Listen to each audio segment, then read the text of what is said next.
माननीय विदर्भ प्रांत संघचालक आदरणीय श्री रामजी हरकरे, नागपुर महानगर के माननीय संघचालक श्रीमान राजेश जी लोया, महानगर के सहसंघचालक श्रीमान श्रीधर जी गाड़गे, उपस्थित अधिकारी गण, मेरे सामने तथा ऑनलाइन पर उपस्थित सभी आत्मीय स्वयंसेवक बंधु, श्रद्धेय संतवृंद, नागरिक सज्जन, माता भगिनी, संघ के इतिहास में शायद संघ के प्रारंभ का दिन छोड़ दिया, 1925 की विजयादशमी को छोड़ दिया, तो प्रत्यक्ष इतने कम स्वयंसेवकों की उपस्थिति में पहली बार ये उत्सव हो रहा है। योजना से ऐसा है,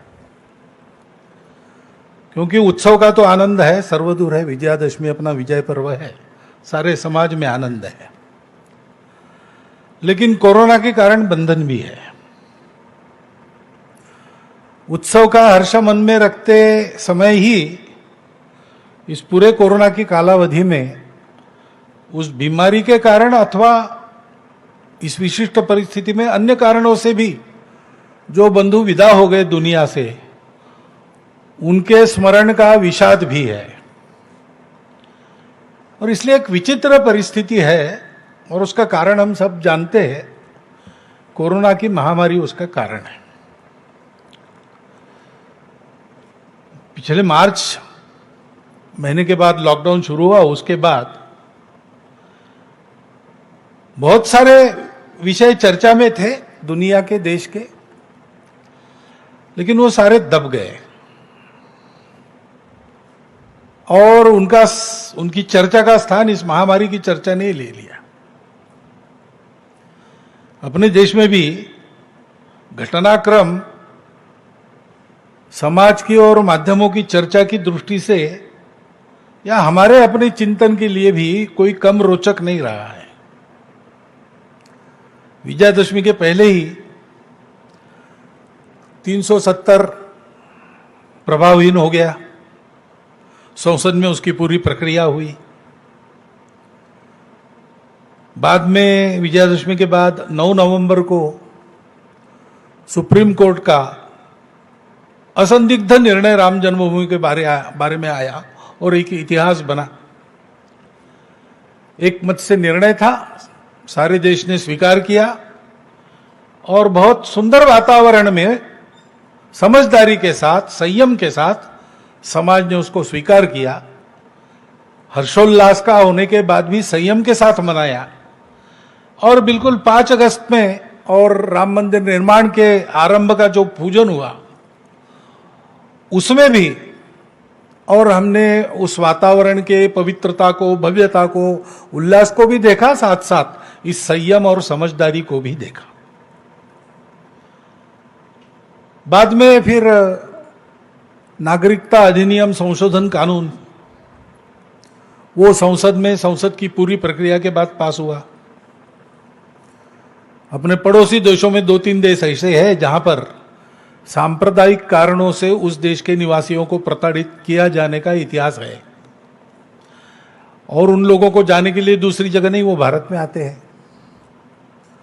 तो वहां से विस्थापित, पीड़ित होकर आते हैं, यहां पर वो जल्दी बच जाए, ठीक से बच जाए, इसलिए उस अधिनियम में कुछ संशोधन करने का वो प्रावधान था। जो भारत के नागरिक है उनके लिए उसमें कुछ खतरा नहीं था। बाहर से जो आते हैं भारत में और नागरिक बनने की इच्छा उनकी है, तो उसके लिए भी कानून में पहले से प्रावधान है, ऐसे लोग भी बन सकते हैं। वो पूरी प्रक्रिया करने के बाद, वो प्रक्रिया वैसी की वैसी है, उसमें कोई बदल नहीं है। परंतु अब कानून का विरोध भी करने वाले लोग थे, राजनीति में तो चलता ही है। उन्होंने ऐसा वातावरण बनाया कि इस देश की मुसलमानों की संख्या न बढ़े, इसलिए नियम लाया गया है। तो उसके चलते और उसका अच्छा विरोध शुरू हो गया, प्रदर्शन आदि होने लगे। देश के वातावरण में तनाव आ गया, उसका क्या उपाय करना, इसका सोच विचार पूरा हो, कुछ कृति हो, इसके पहले वो सारा और दब गया कोरोना आने के कारण। मनों में जो सांप्रदायिक आंच थी वो मन के मन में रहेगी। उसका उपाय होने के पहले ही कोरोना की परिस्थिति आ गई। ऐसा यानी होती इन विषयों की चर्चा जितनी और उस पर प्रतिक्रियाएं उतनी नहीं हुई सर्वसामान्य व्यक्ति के और माध्यमों की चर्चा में भी, और कोरोना ही छाया रहा। ऐसा सारी दुनिया में ऐसा ही दिखता है। बहुत सारी घटनाएं होती रही है, आज तक होती रही है, लेकिन अधिक चर्चा और ये कोरोना की ही रही है। एक बात हम कह सकते हैं कि सारी परिस्थिति में प्रत्यक्ष कोरोना बीमारी से होने वाला नुकसान भारत में कम है। इसके कारण है कोरोना की ये जो बीमारी है वो कैसे फैलेगी, क्या फैलेगी, इसका अनुमान पहले ही करके हमारे शासन प्रशासन ने बड़े सावधानी से जनता को सचेत किया। सावधानी के लिए नियम लगाए, सावधानी के लिए उपाय भी बताए, और केवल बताए नहीं, उन उपायों का निर्वहन हो, अमल हो, इसकी बहुत तत्परता से योजना की। माध्यमों की भी सहायता इसमें हुई। उन्होंने जो बढ़ा चढ़ाकर वर्णन किया इस सारे परिस्थिति का, तो जनता में एक जरूरत से ज्यादा भय भी आ गया। लेकिन उसका लाभ भी यह हुआ कि इन सब नियमों का पालन करने में जनता अतिरिक्त सावधान रही। ये सारे देश पर संकट है, सारी दुनिया पर संकट है। इसको ध्यान में लेकर सब लोग इसके प्रतिकार में लग गए। सभी चिकित्सा पद्धतियों के चिकित्सक, शुश्रूषा करने वाले, नर्सिंग वगैरह करने वाले सारे कर्मचारी, सफाई कर्मचारी, सुरक्षा करने वाले कर्मचारी उच्चतम कर्तव्य बोध के साथ रुग्णों की सेवा में जुट गए। रात दिन परिश्रम करते रहे। स्वयं को कोरोना वायरस की बाधा होने का खतरा उठाकर करते रहे। अपने घर वालों से महीने महीने दूर रहकर उन्होंने काम किया। नागरिकों ने भी अपने समाज के बंधुओं की सेवा के लिए जो करना था स्वयं स्फूर्ति के साथ, कोई बहुत बड़ा आह्वान वगैरह किसी को नहीं करना पड़ा। सावधानी के तो आह्वान हुए, उसका पालन भी किया लोगों ने, लेकिन सेवा करने के लिए आह्वान नहीं हुआ। जिनको करना था वो लग गए, और जिनको करना था वो लग गए, यानी लगभग सारा समाज अपनी तो चिंता की ही, लेकिन दूसरों की भी चिंता करने में जुट गया। यानी जो पीड़ित लोग थे उन्होंने अपनी पीड़ा को भूलकर दूसरों की सेवा की। इसके भी कई उदाहरण पहली बार सामने आ गए। सहायता लेके जाओ तो उस घर के लोग कहते हैं कि हम और 7 दिन चला ले सकते हैं, हमारे पास वालों के पास अभी कुछ नहीं हो, उनको पहले दीजिए। पूजनीय बाला साहब के भाषण में एक बार बात आई थी, सार्वजनिक भाषण में, दाई नीड इज ग्रेटर, ऐसी एक कहानी। वो दाई नीड इज ग्रेटर का उदाहरण हमको इस बार स्वतंत्रता के बाद पहली बार देखने को मिला पूरे समाज के आचरण। गड़बड़ियां करने वाले लोग नहीं थे, ऐसा नहीं। लोगों की कठिनाइयों का फायदा उठाने वाले स्वार्थ साधक लोग नहीं थे, ऐसा नहीं।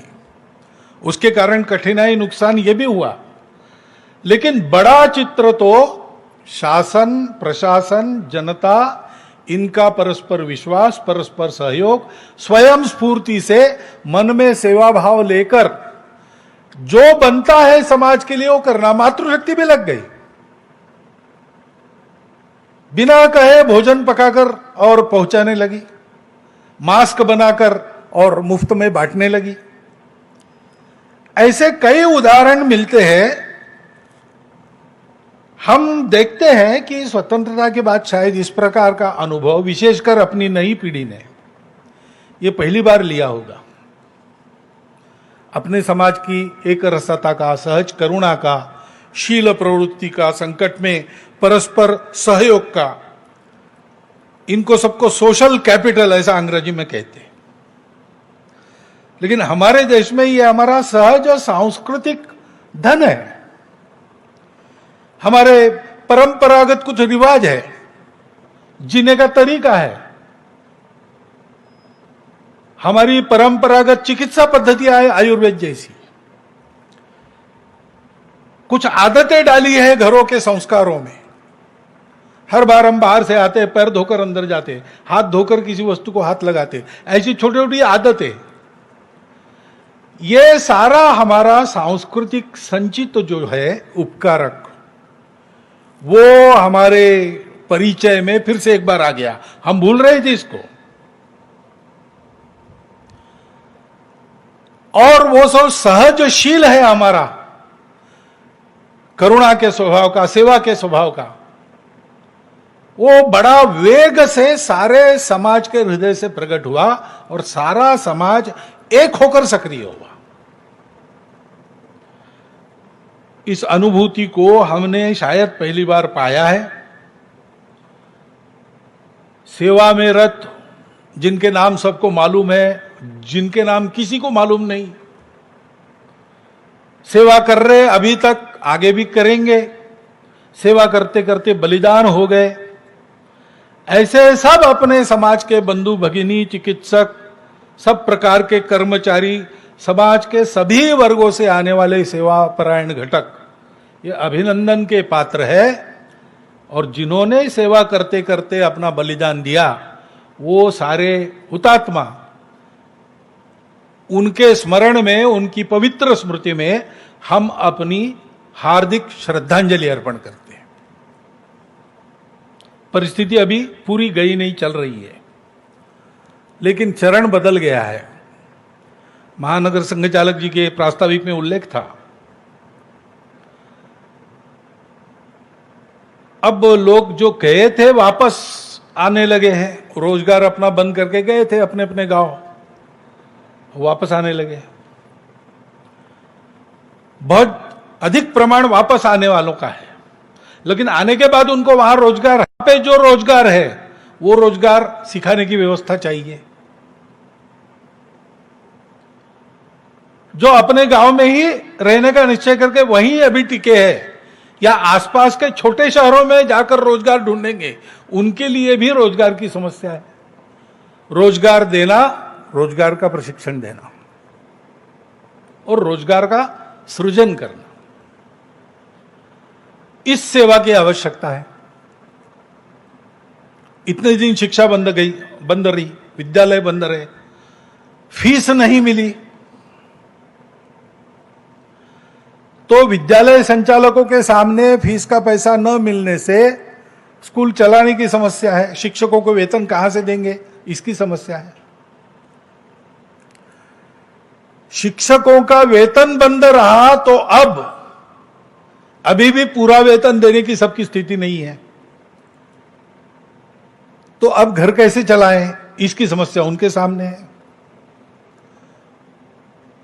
छात्र पढ़ाई में पिछड़ गए, ये एक बात है, और अब फिर से विद्यालयों में जाने लगेंगे तो जिनके रोजगार गए ऐसे अभिभावकों के पास उनकी फीस भरने के लिए पैसा नहीं है। इसलिए उनके शिक्षा की व्यवस्था करना, शिक्षकों के उदर निर्वाह की व्यवस्था करना, विद्यालयों के निर्वाहन की व्यवस्था करना, यह एक सेवा का आयाम ध्यान में आता है। और ये सारी परिस्थिति है, धीरे धीरे इसमें से हम बाहर आने वाले हैं। लेकिन तब तक जो तनाव है, उस तनाव के कारण समाज में, परिवारों में अनेक प्रकार की समस्याएं उत्पन्न होती है, निराशा आती है। उसमें से एक तरफ अपराधों में बढ़ोतरी होने की संभावना रहती है, दूसरी तरफ आत्महत्या की ओर व्यक्ति बढ़ते हैं। ये तीनों विकृतियां न आए, कठिनाई में भी, कष्टों को झेलते हुए भी सामाजिक पारिवारिक जीवन स्वस्थ रहे, इस प्रकार का सलाह परामर्श समुपदेशन उसकी आवश्यकता है। स्वयंसेवक तो ये काम कर रहे हैं और करते रहेंगे जब तक आवश्यकता है, तब तक सेवा उनका स्वभाव है। समाज के सभी अन्य लोगों को भी ये ध्यान में रखना पड़ेगा कि लंबे समय तक सेवा करनी पड़ेगी। इस आवश्यकता को समझकर वो अपने प्रयास जारी रखेंगे, ऐसा विश्वास है। अभी तक कोरोना के लड़ते समय समाज ने जो अपना दम दिखाया, ये एक तरह से दम की लड़ाई है,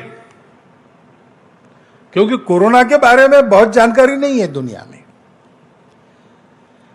रूप बदलने वाला विषाणु है, इसकी घटना बदलती है, बहुत शीघ्र फैलता है, बहुत शीघ्र पकड़ता है, लेकिन हानि का प्रमाण कम है। हानि करने की उसकी क्षमता अन्य विषाणुओं की तुलना में कम है।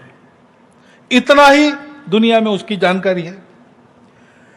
इसलिए लंबे समय तक इसके साथ रहना पड़ेगा, इसको जीतना पड़ेगा।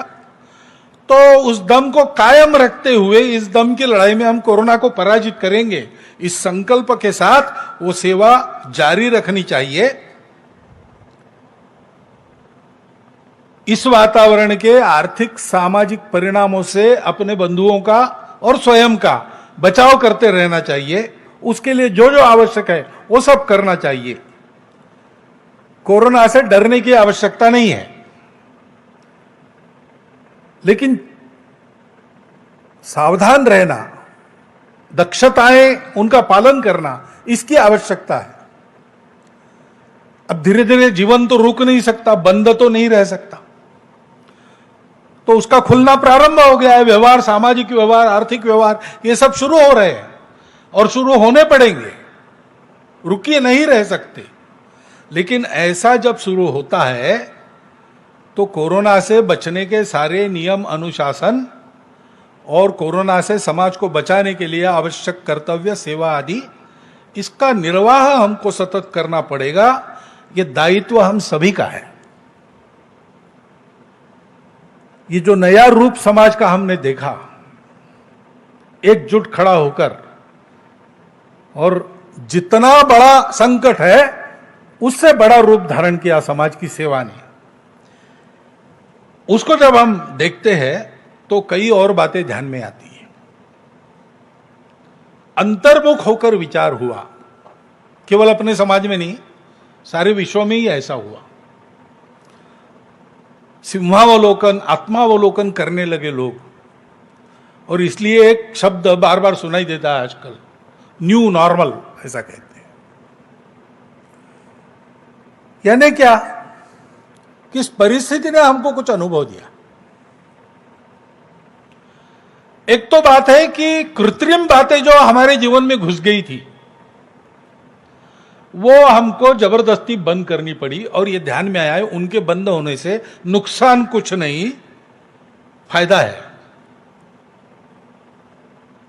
अब कल ही एक बात सुनी, एक सज्जन के घर विवाह के लिए जाना है कुछ दिनों के बाद, लेकिन ये परिस्थिति चलेगी ऐसा मानकर उन्होंने और उसकी व्यवस्था की है। तो वर पक्ष वधू पक्ष दोनों की ओर से आने जाने वालों की संख्या कम है। जो आने वाले हैं उनको भी वो एक दिन सबको नहीं बुलाएंगे, वो उनके समूह बनाकर अलग अलग दिन बुलाएंगे ताकि भीड़ न हो। मास्क वगैरह सारी बातों का और व्यवस्था वगैरह सब ठीक रहेगी, देखेंगे।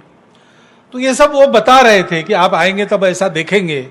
और उन्होंने कहा ये सब हुआ तो सारी फिजूल खर्ची हमारी टल गई, और हम दोनों तरफ के, यानी वधू पक्ष और वधू पक्ष, वर पक्ष और वधू पक्ष दोनों को, और 3-4 लाख रुपए खर्चे की बचत हो गई।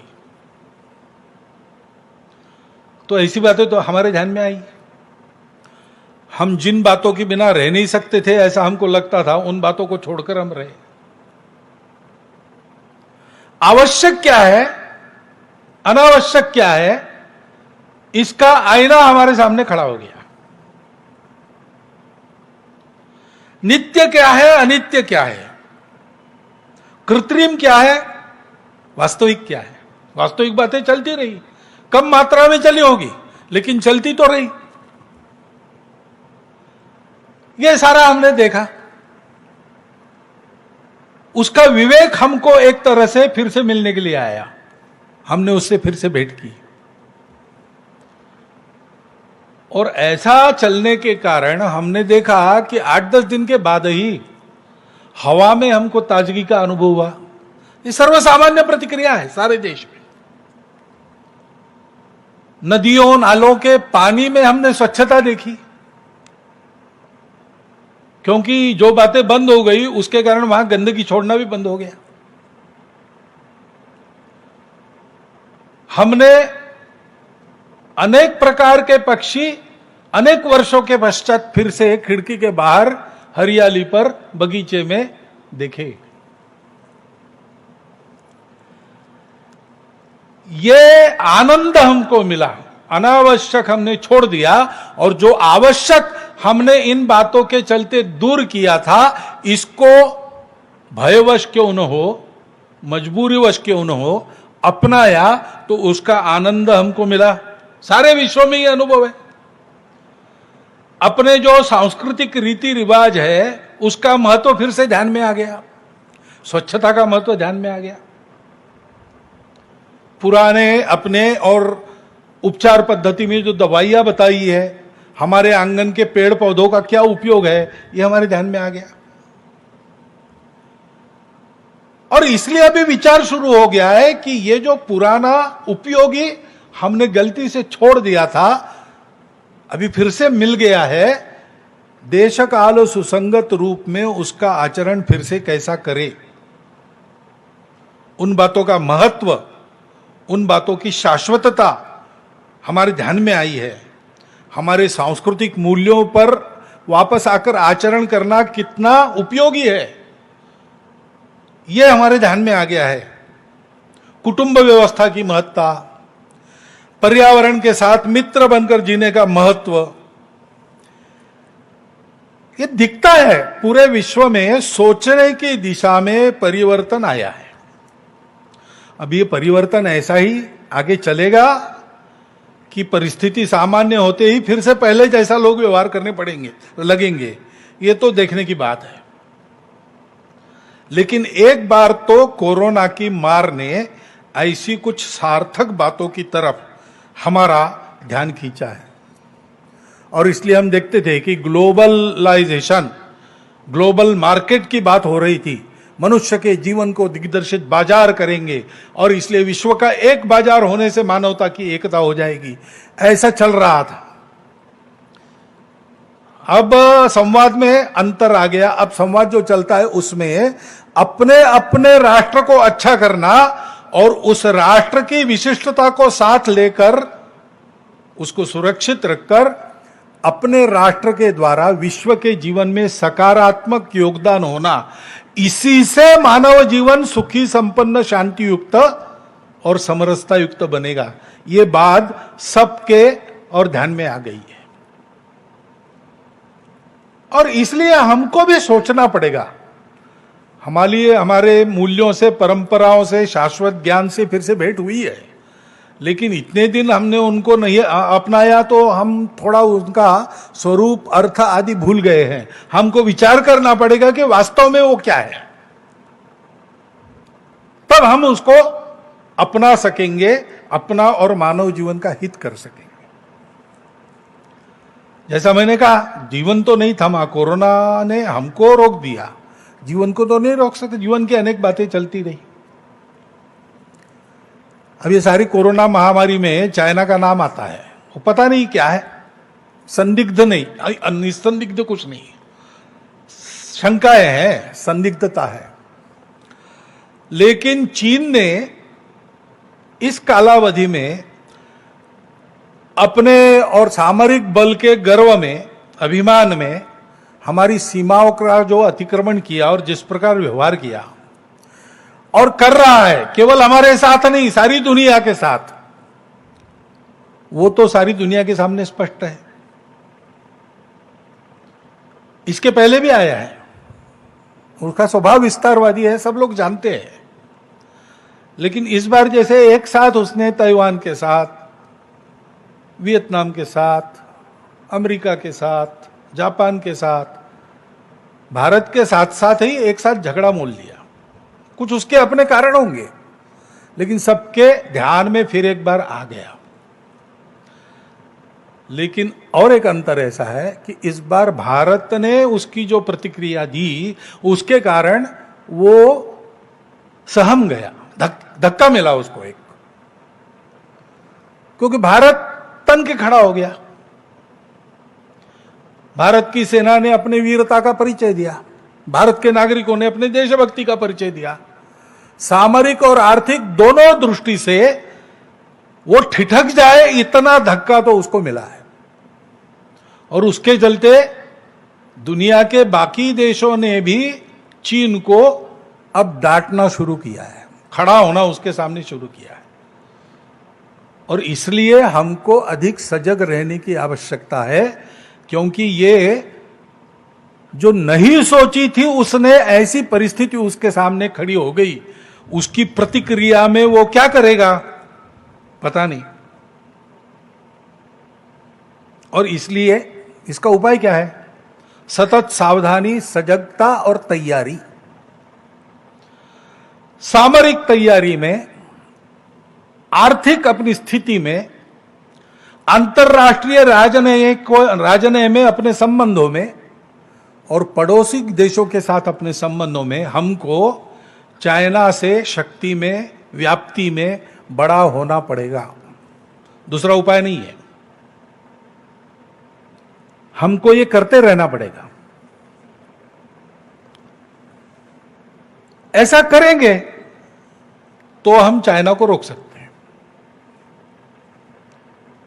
पड़ोसी देश ब्रह्मदेश है, श्रीलंका है, बांग्लादेश है, नेपाल है, ये केवल हमारे पड़ोसी थोड़े हैं, ये तो हजारों वर्षों के साथ हमसे संबंधित लगभग हमारी प्रकृति वाले, हमारे स्वभाव वाले देश हैं। तो इनके साथ जल्दी हमको जोड़ लेना चाहिए। मतांतर तो होते ही है, मतभेद होते हैं, विवाद के विषय भी होते हैं। सीमाएं जब लगती है तो विवाद होते ही है, घर एक दूसरे को लगता है तो कुछ तो विवाद छोटा बहुत रहता ही है। इन सारी समस्याओं से मनमुटाव न होने देते हुए हमको इनको दूर करने का प्रयास अधिक गति से करना पड़ेगा, क्योंकि हम तो सबसे मित्रता करने वाले हैं, हमारा स्वभाव किसी से लड़ने का नहीं है। लेकिन हम मित्रता करने वाले हैं, इसका मतलब हम दुर्बल नहीं है। हमारी मित्रता की वृत्ति को दुर्बलता समझकर, और जो लोग ऐसा सोचते हैं कि हम चाहे जैसे झुका सकते हैं इनको, हम चाहे जैसे इनको मोड़ सकते हैं, उनकी गलतफहमी कम से कम अब तो दूर हो गई होगी। हमारी सेना की देशभक्ति, वीरता, हमारे शासनकर्ताओं की आज की स्वाभिमानी नीति और भारत के लोगों का ऐसे प्रसंगों में एकजुट खड़ा होकर नीति धैर्य के साथ आने वाली परिस्थिति का मुकाबला करना, चीन को यह पहली बार अनुभव मिला होगा, उससे उसने समझ जाना चाहिए।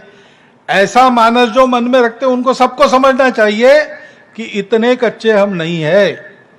ऐसी कोई भी परिस्थिति आएगी तो हम लोगों की सजगता, तैयारी और दृढ़ता किसी प्रकार कम नहीं पड़ेगी। सारे राष्ट्र में आज यह आत्मविश्वास की हवा चल रही है। हमको उस सजगता को, उस सावधानी को, उस एकता को बनाए रखना पड़ेगा और अपनी तैयारी को बढ़ाते रहना पड़ेगा, क्योंकि केवल एक चीन ही नहीं है जिसके कारण ऐसा विचार करना है। अपनी सीमाओं की बाह्य सुरक्षा जितनी महत्वपूर्ण है, उसकी उसी दृष्टि से देश की सुरक्षा की दृष्टि से ही अंतर्गत सुरक्षा भी इतनी महत्वपूर्ण है। पिछले साल भर में जो हुआ उसको जरा विश्लेषक नजर से आप देखिए तो आपके समझ में आएगा। समाज की सावधानी, शासन प्रशासन की तत्परता कितनी महत्वपूर्ण है, ये सब ध्यान में आता है। अपने यहां प्रजातंत्र है, इसलिए अनेक दल है। दल है तो विरोध है। सत्ता में जो है वो सत्ता से बाहर हो और हमको वो सत्ता मिले, ऐसी महत्वाकांक्षा रखना ये प्रजातंत्र की एक विशेषता है। यानी वो चलता है प्रजातंत्र में, उसमें कोई दिक्कत नहीं है। सत्ता का खेल है, तो सत्ता के बाहर है वो प्रयास करते हैं कि अभी नहीं तो कम से कम अगले चुनाव में तख्ता बदल जाए और हम बैठे जहां वो बैठे, उसके लिए चाले चलते हैं, चलता है। परंतु इसमें भी एक विवेक है ना। हम एक देश के लोग हैं, हमारी आपस में स्पर्धा हो सकती है, हमारा आपस में युद्ध नहीं हो सकता। चुनाव ये कोई दुश्मनों की लड़ाई नहीं है, चुनाव एक स्पर्धा है। स्पर्धा स्वस्थ होनी चाहिए, स्वस्थ हो, स्वस्थतापूर्वक चले, उसमें दिक्कत नहीं। लेकिन अगर हमारे इन दांव पेचों के कारण समाज में विभाजन पैदा होता है, दूरियां बढ़ती है, समाज के दो वर्गों में कटुता पैदा होती है, तो ये ठीक नहीं है, ये राजनीति नहीं है। और ऐसी परिस्थितियों का लाभ लेकर भारत को दुर्बल बनाने के लिए, खंडित रखने के लिए, भारत के समाज को विभाजित, मनमुटाव भरा, भेदों से जर्जर समाज बनाने के लिए उत्सुक ऐसी शक्तियां है, दुनिया में भी है, भारत में भी है, भारत में उनके हस्तक भी है। अपनी विविधताओं को वो भेद बताते हैं और आपस में झगड़ा लगाते हैं।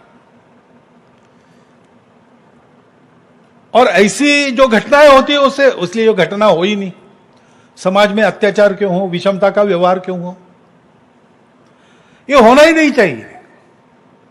इतना बड़ा समाज, इतना बड़ा देश है, एक आध बार हो भी गया तो भी शासन को तुरंत तत्परता पूर्वक दौड़कर अपराधियों को पकड़ लेना चाहिए, उनको कड़ी से कड़ी सजा शीघ्र होनी चाहिए।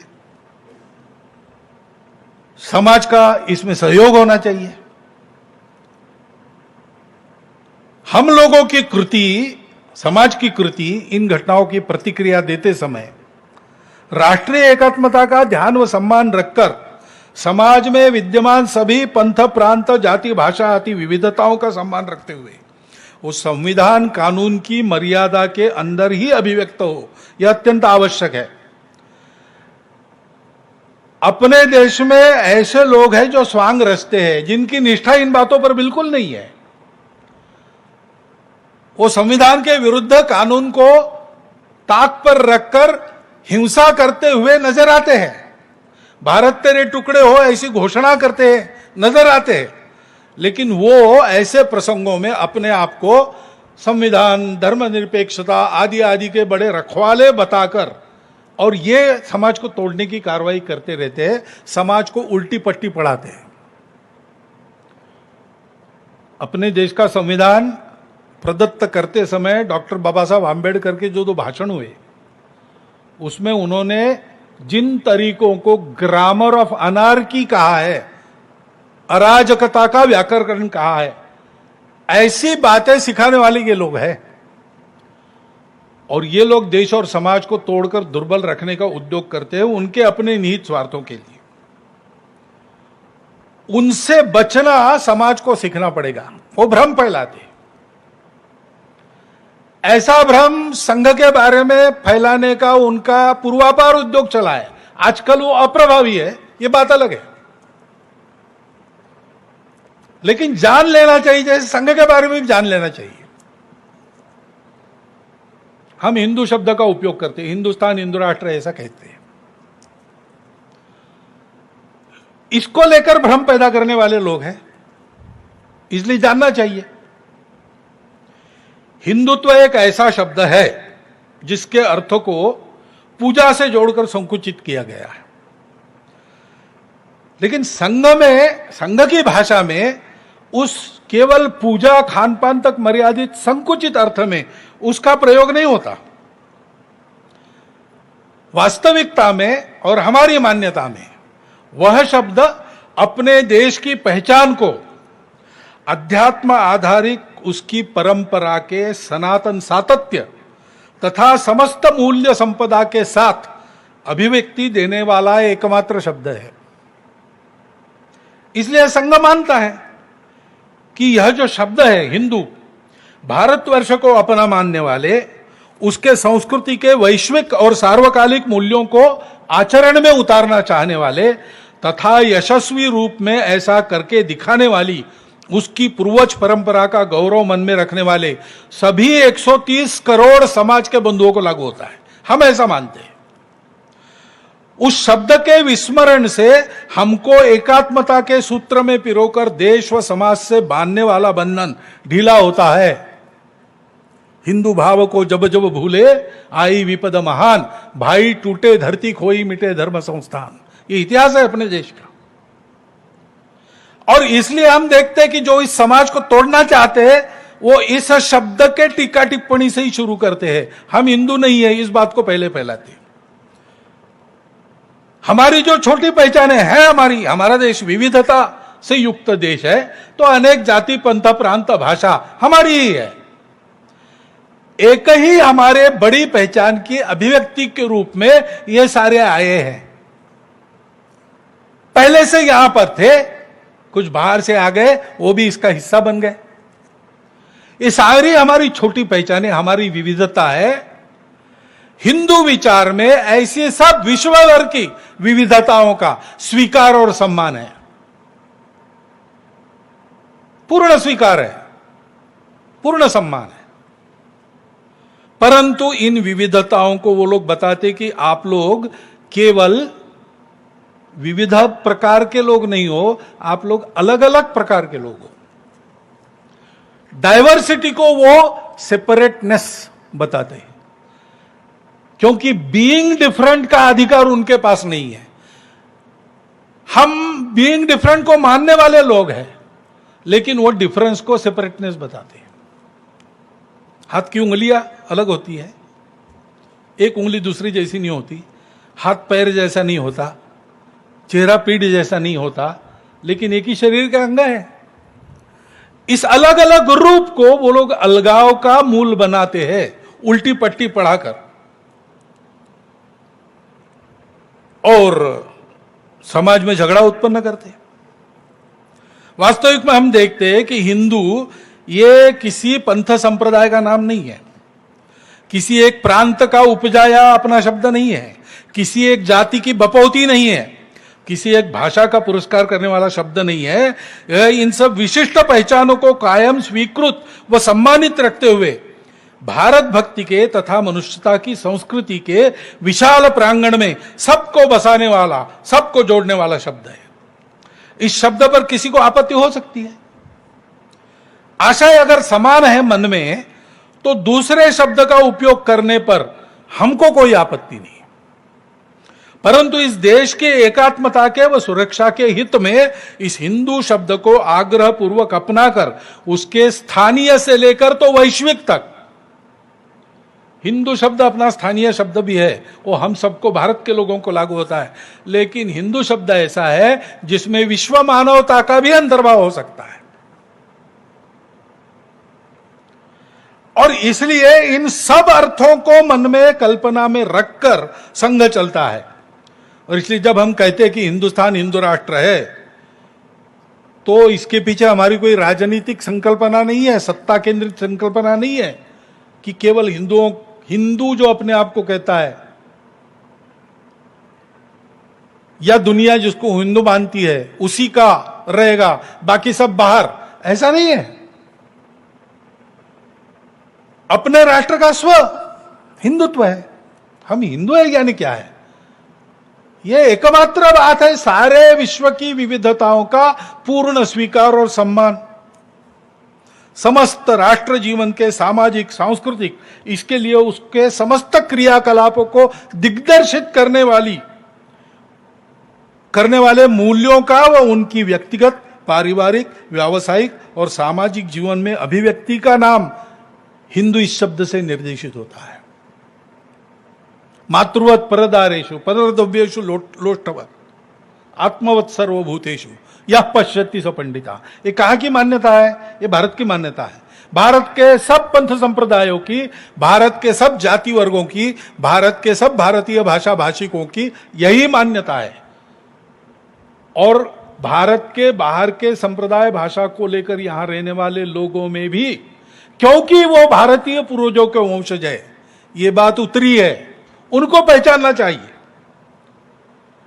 क्योंकि ये कुछ छोड़ना नहीं पड़ता आपको हम हिंदू कहते हैं तो आपको कुछ नहीं छोड़ना पड़ता। आप अपने आप को हिंदू कहते हैं तो आपको कुछ नहीं छोड़ना पड़ता। केवल हमारी भाषा, हमारा पंथ संप्रदाय, हमारा प्रांत, इसी का वर्चस्व रहे देश में, बाकी सब गौण हो जाए, ऐसी जो महत्वाकांक्षाएं हैं वो छोड़नी पड़ती है। मन से हम दूसरों से अलग है, हमको अलग रहना है, ये अलगाववाद छोड़ना पड़ता है। मन से हम ही सही बाकी सब गलत, ये कट्टरपन छोड़ना पड़ता है। उस कट्टरपन के चलते आई हुई मतांतरण जैसी गतिविधियों को छोड़ना पड़ता है। और इन बातों की, इन विविधताओं को अलगाव बनाकर हम लोगों को भड़काने का सतत उद्योग करने वाले लोगों से हमको बच के रहना पड़ता है। द्वेष सिखाने वालों से बच के रहना पड़ता है। भारत की विविधता में मूल में स्थित शाश्वत एकता को तोड़ने का घृणित प्रकार ऐसे ही करने वाली मंडली है, मैंने बताया। वो ऐसे झूठे सपने दिखाते हैं, अलगाव खड़ा करते हैं और घुस जाते हैं और सहायक करके आते और मालिक बनकर बैठ जाते, लीडरशिप करने लगते। भारत तेरी टुकड़े टुकड़े गैंग जिसको कहा जाता है आजकल, ऐसे लोग दिखते हैं ना। एक अजीब बात भारत में चली है कुछ वर्षों से, राजनीतिक स्वार्थ, कट्टरपन व अलगाव की भावना, भारत के प्रति शत्रुता व जागतिक वर्चस्व की महत्वाकांक्षा, इनका एक अजीब सम्मिश्रण भारत की राष्ट्रीय एकात्मता के विरुद्ध काम कर रहा है। उसको पहचानना चाहिए, धैर्य से रहना है, इनके भड़काने वालों की बातों में आना नहीं है। संविधान व कानून का पालन करते हुए अहिंसक तरीके से व जोड़ने के ही एकमात्र उद्देश्य से हम सबको कार्यरत रहना पड़ेगा। एक दूसरे के स्वार्थों का समन्वय करते हुए जो बनते हैं, एक होते हैं, वो स्वार्थ अलग होते ही टूट जाते हैं। ये हमारा स्वार्थ का नाता नहीं है, ये हमारा जोड़ने के लिए नाता है, आत्मीयता का नाता है, समरसता का नाता है। इसको पहचान के रहना पड़ता है। और इसलिए एक दूसरे के प्रति व्यवहार में हम लोग संयमित, नियम कानून तथा नागरिक अनुशासन के दायरे में सद्भावनापूर्ण व्यवहार करते हैं तो परस्पर विश्वास का वातावरण बनता है। और यह वातावरण एक बार बनता है तो जो भी जिसकी समस्या हो, सब मिल बैठकर ठंडे दिमाग से, समन्वय से उसका हल निकाल सकते हैं। हर समस्या का हल निकलेगा। लेकिन उसके लिए ये सारी समस्याएं किसी एक वर्ग संप्रदाय की नहीं है, किसी एक प्रांत भाषा की नहीं है, संपूर्ण हिंदू जाति की है। वैसे सारा समाज मिलकर आपस के सौहार्द के आधार पर, आत्मीयता, समरसता के आधार पर, अपनेपन के आधार पर जब विचार करता है तब हर समस्या का हल निकलता है। ऐसा नहीं करते हैं, आपस में लड़ने लगते हैं, अविश्वास बनता है। आक्रामक भाषा, आक्रामक कृतियां, एक दूसरे के प्रति तिरस्कार की, द्वेष की कृतियां, इससे वातावरण कलुषित होता है, एक दूसरे पर विश्वास नहीं रहता। और जब विश्वास नहीं रहता तब समस्या क्या है ये समझ में भी नहीं आता, हल साधना तो दूर बात है। भय की भावना में अनियंत्रित हिंसक आचरण को बढ़ावा मिलता है, दूरियां और विरोध बढ़ते रहते हैं। और इसलिए धैर्यपूर्वक सौहार्द का व्यवहार रखना, उसको बढ़ाना, इसके लिए आवश्यक है। अपनी अपनी पहचान है, वो मान्य है, पूर्ण स्वीकार है, परंतु हम सबकी एक बड़ी पहचान है, भारत माता के पुत्र, भारतीय पूर्वजों के वंशज, भारतीय संस्कृति में पले बढ़े, उसको आगे संवर्धित करने के लिए जीने वाले हम सब। इसको हम हिंदू कहते हैं, आप और कुछ कहते हो, लेकिन यही आशय है। इस सत्य को हमको स्वीकार करना पड़ेगा। हमारी कोई अलग महत्वाकांक्षा नहीं है, हमको हावी होना नहीं है, हमको साथ रहना है, साथ चलना है। भारत से कोई भारतीय अलग हो नहीं सकता, हो गया तो उसका परिणाम अच्छा नहीं है। चारों ओर उदाहरण है, जिन्होंने भारत नाम छोड़ दिया, भारतीय से अलग हो गए, उनका क्या हो रहा है हम देख सकते हैं। ये सारा दृश्य हमको दिशा निर्देश दे रहा है, भारतीयों को सबको एक भावना में मिल जाना चाहिए, अपने यहां जिसको इमोशनल इंटीग्रेशन कहते हैं, भावनिक एकता। उस भावनिक एकता और भारत में सभी विविधताओं का स्वीकार, सम्मान, इसकी जो भावना है, उसके मूल में क्या है? उसके मूल में ये हिंदू संस्कृति है, उसके मूल में हिंदू परंपरा है, यहां का हिंदू समाज है, उसकी प्रवृत्ति स्वीकार की है, उसकी सहिष्णु आचरण पद्धति है, और वो सबका सम्मान आदर करना चाहता है, इसलिए यह सब चलता है। संघ में हिंदू हिंदू बहुत बार चलता है, फिर से मैंने चर्चा की, इसलिए की कि इससे संबंधित बाकी शब्द है।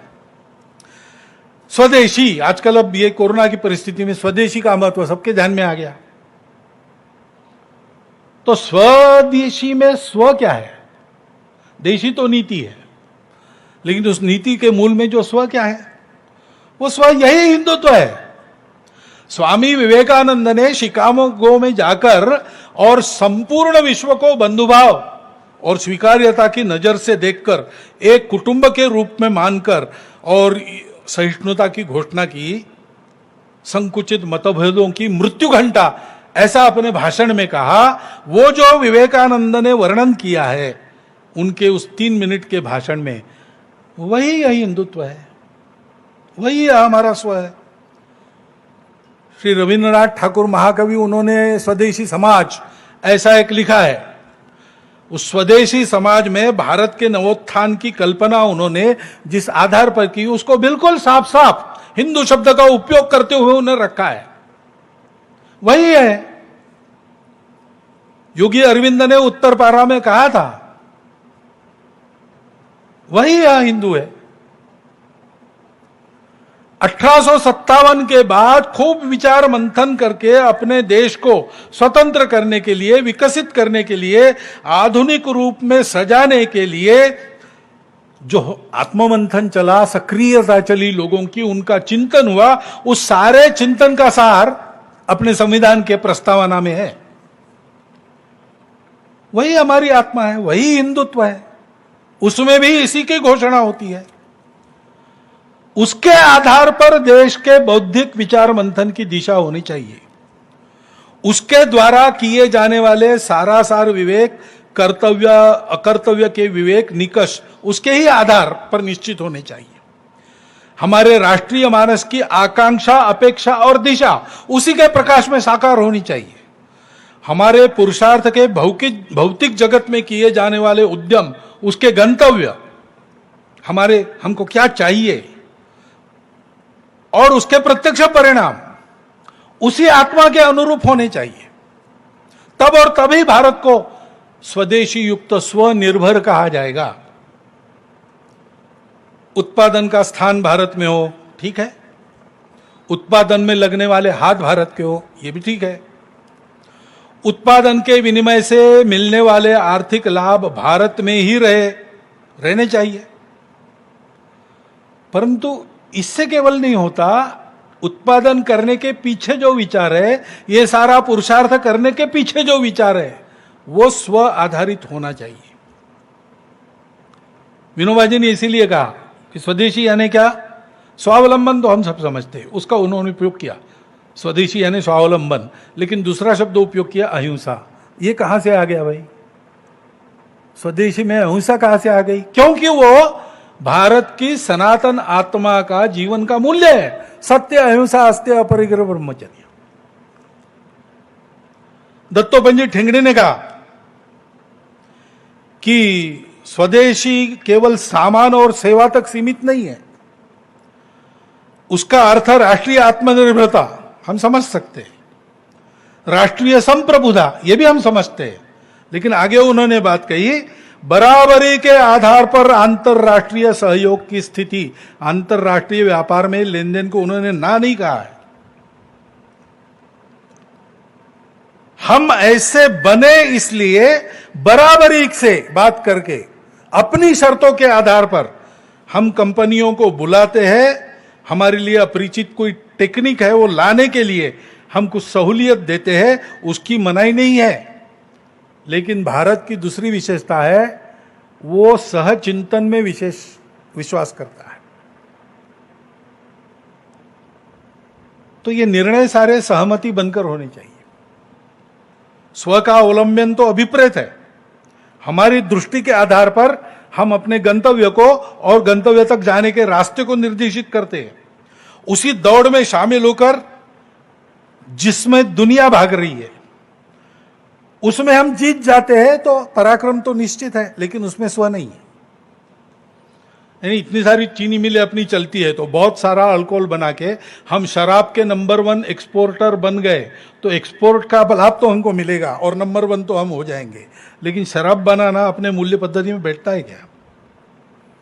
शराबबंदी का कानून वापस लेने की कुछ बातें हो रही है ऐसा मैंने सुना, पता नहीं भारत का आदमी क्या विचार करेगा। शुक्राचार्य की कथा है, कृष्ण के वंश का विनाश उस व्यसन के कारण हुआ है और वर्तमान में साक्ष्य है परिवार कैसे उद्ध्वस्त होते हैं।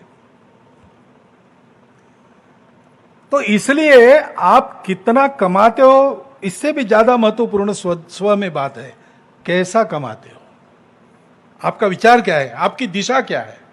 कृषि नीति तो केवल अच्छी फायदेमंद कृषि इतने से काम नहीं चलता। हमारी जो कृषि की कल्पना है, हम सबसे पुराने कृषि करने वाले देश हैं। तो कृषि हमारा धर्म है। हमारा किसान स्वतंत्र रहता है अपने बीज बनाने के लिए, वो कृषि करता है, अपनी कृषि करता है। उसके मामले में वो आत्मनिर्भर रहता है, उसको किसी के पास जाना नहीं पड़ता, कर्जा नहीं लेना पड़ता। सोसाइटी के कर्जे में डूबकर आत्महत्या करने की बारी उसकी आती नहीं, क्योंकि अपना बीज वो घर में बना सकता है। खाद, कीटकनाशक, दवाइयां वगैरह सब उसके घर में वो बना सकता है, अपने को जितनी चाहिए, और आवश्यकता है तो दूसरों को दे भी सकता है। ऐसी नीति चाहिए। अपने माल का भंडारण वो कर सकता है, अपने माल का संस्करण, वैल्यू एडिशन वगैरह वो कर सकता है। ऐसी व्यवस्था करने वाली नीति स्वदेशी होगी। हमारी इतनी पुरानी कृषि है तो उसमें काल सुसंगत अनुभव सिद्ध ज्ञान हमारे पास है। 8000 केवल चावल की प्रजातियां अपने पास थी, बहुत सी चोर के ले गए, चुरा के पश्चिम के लोग। अभी शायद 3,500-4 हजार बची है। लेकिन ये प्रजातियां हमारे किसान ने कहाँ तैयार की? हमारे पास प्रयोगशाला और शास्त्रज्ञ नहीं थे, हमारा किसान ही शास्त्रज्ञ था, उसका खेत ही प्रयोगशाला थी। इतना उसको प्रबुद्ध बनाया था हमने। उस ज्ञान के आधार पर हमारे पास जो पुराना है, जो आज उपयोगी है, जैविक खेती, ये हमारी परंपरा है। उसकी आज सारी दुनिया को आस है। हमारे किसान को फिर से हमने बुला दिया, उसको स्वतंत्रता के बाद योजना पूर्वक हमको फिर से सिखाना चाहिए। आधुनिक ज्ञान विज्ञान की अच्छी तकनीकी जो काल सुसंगत है हमारे देश काल परिस्थिति में, जो उपयोगी है विश्व के लिए भी और हमारे लिए भी, ऐसी तकनीकी भी उनको सिखानी चाहिए। कारपोरेट जगत बहुत चंगुल चलता है, उसके लिए वैज्ञानिक प्रयोग भी करवाता है और उसके निरीक्षण को अपने पक्ष में प्रस्तुत करता है। वास्तव में वैसा नहीं होता। इन सारे चंगुलों के, मध्यस्थों के, दलालों के चंगुल से बचकर वो अपनी खेती कर सके, अपना उत्पादन कर सके और अपने उत्पादन को ठीक से बेच सके जहां अच्छा भाव मिलता है वहां।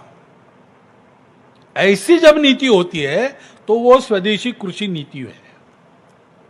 आज एकदम आज की परिस्थिति में लागू हो सकता है? नहीं हो सकता है, लेकिन कल लागू कर सके इस तरफ ले जाने वाली नीति, वो स्वदेशी कृषि नीति कहलाएगी। ऐसी नीति होनी चाहिए। और हम देखते हैं आजकल कि अर्थ, कृषि, श्रम, उद्योग तथा शिक्षा नीति में स्व को लाने की इच्छा रखकर कुछ आशा जगाने वाले कदम अवश्य उठाए गए हैं। व्यापक संवाद के आधार पर एक नई शिक्षा नीति घोषित हुई। संपूर्ण शिक्षा जगत ने उसका स्वागत किया, हम भी उसका स्वागत करते हैं। वोकल फॉर लोकल की घोषणा है, हम उसका स्वागत करते हैं, क्योंकि स्वदेशी की संभावना से भरा हुआ एक अत्यंत अर्थपूर्ण उत्तम प्रारंभ है। लेकिन इसका क्रियान्वयन पूरा करना पड़ेगा और तब तक बहुत बारीकी से ध्यान रखना पड़ेगा। करने वाले सब लोग अगर स्वदेशी से सुपरिचित है तो वो ठीक हो सकेगा। इसलिए स्व का या आत्म तत्व का विचार हमको इस व्यापक परिप्रेक्ष्य में सबको आत्मसात करना पड़ेगा, तब ये बातें आगे ठीक चलेगी। हमारे भारतीय विचार में जैसा मैंने कहा, सहमति को महत्व है, संघर्ष से प्रगति हम नहीं मानते। हां, संघर्ष का स्थान है, अन्याय निवारण का अंतिम उपाय हमने संघर्ष को माना है, वो तब मान्यता देते हैं। लेकिन विकास और प्रगति हमारे यहां समन्वय के आधार पर सोची गई है। इसलिए हमारे यहां किसान स्वतंत्र है, अपनी खेती खुद करता है, उसको की स्थिति ऐसी है कि उसको किसी की जरूरत नहीं। लेकिन वो जो खेती करता है वो दुनिया को खिलाने के लिए करता है, अपने लाभ के लिए नहीं करता। खेती करता है तो एक जमाना ऐसा था, खेती सबसे अच्छी, लेकिन सबसे अच्छी खेती जब थी तब किसान वो सबसे अच्छी है, अधिक फायदा देने वाली इसलिए नहीं करता था, वो सबको खिलाने के लिए।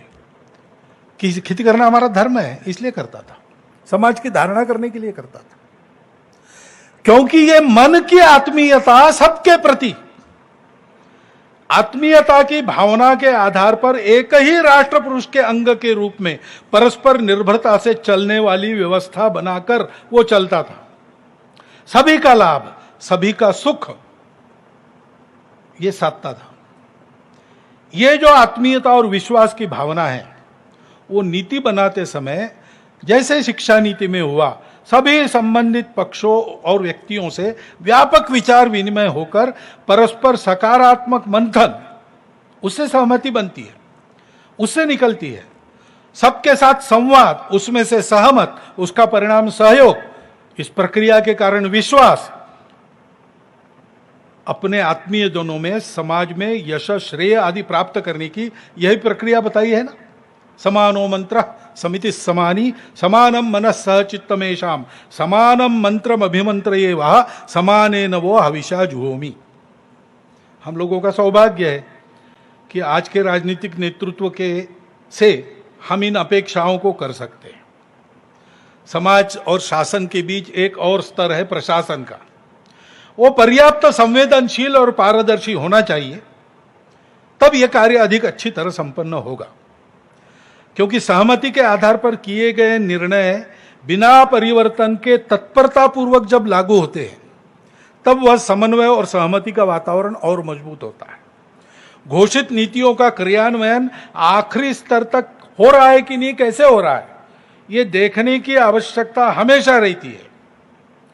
उसके बारे में सजगता और नियंत्रण सदा आवश्यक रहता है।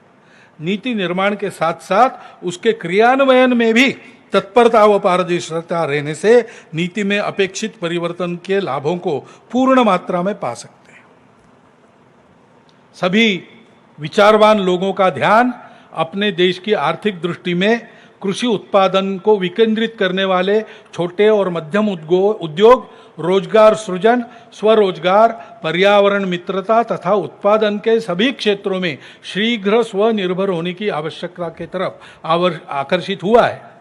इन क्षेत्रों में कार्यरत हमारे छोटे बड़े उद्यमी, किसान आदि सभी इस दिशा में आगे बढ़कर देश के लिए सफलता पाने के लिए उत्सुक है। उनकी इच्छा है हम कुछ अच्छा करें जिससे देश बड़ा हो। लेकिन बड़े देशों की प्रचंड आर्थिक ताकत के आगे वो थोड़े दुर्बल है। उस स्पर्धा में शासन को उनको सुरक्षा कवच देना पड़ेगा। कोरोना की परिस्थिति के चलते 6 महीनों के अंतराल के बाद फिर खड़ा होने के लिए सहायता देने के साथ ही वह पहुंच रही है, यह भी सुनिश्चित करना पड़ेगा। हमारे स्व की दृष्टि के आधार पर हम आगे बढ़ेंगे, ये सारी बातें करेंगे, तो ये सारे हमारे जो स्वप्न है परम वैभव संपन्न विश्वगुरु भारत के, वो सत्य में उतरेंगे, अवश्य उतरेंगे। लेकिन ये ध्यान रखना पड़ेगा, नहीं तो उनमें फिर अधूरापन रहेगा। लेकिन अब ये शासन नीति वगैरह इसकी चर्चा ठीक है, परंतु मुख्य दायित्व, मूलभूत दायित्व, गुरुतर दायित्व समाज का होता है। ये जो स्व का महत्व हमारे ध्यान में आया है, राष्ट्रीयता का, सांस्कृतिक मूल्यों की महत्ता का, पर्यावरण का विचार, उसके प्रति कृति की तत्परता, ये ढीली नहीं पड़नी चाहिए। कोरोना चला जाएगा हम भूल जाएंगे, ऐसा नहीं होना चाहिए। ये तब संभव होगा जब संपूर्ण समाज निरंतर अभ्यास इसका करेगा और ये अपने स्वभाव में लाएगा। उसके लिए क्या करना, इसका विचार करना चाहिए। अभी गीत में आपने सुना, छोटी छोटी कृतियों से बड़ी बातें।